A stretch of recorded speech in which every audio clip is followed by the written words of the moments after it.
देखी कुत्ता बा या के बेचारा आराम से बैठ गइल बा ताकि दोसर कुतवा चहकलक तो देखी आके लुका के हमरा लगे बैठल बा ताकि जानवर बा एकरा तो कोनो साधन दोसर बा ना।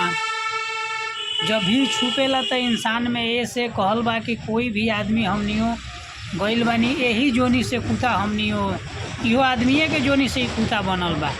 देखी आज एक रक्षा करेला केहू नहीं के मानुष ही ऐसन आदमी बा जौन की रक्षा कर सकेला एकरा के रख सकेला बचा सकेला देख सकेला।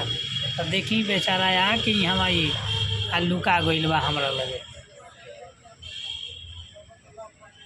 84 लाख जोनी में देखी आ गइल बा का दवाई होला का सजाए होला।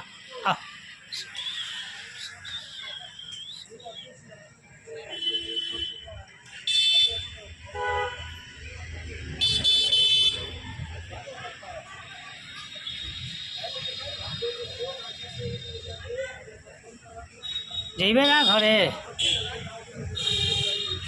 देखिए बेचारा जाए लगो।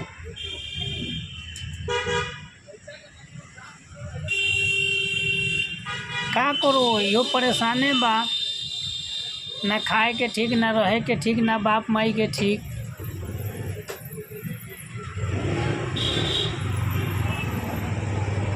जब एकनी के बापे मातारी के पता नहीं है कि बाप मातारी एकनी के कहाँ बा।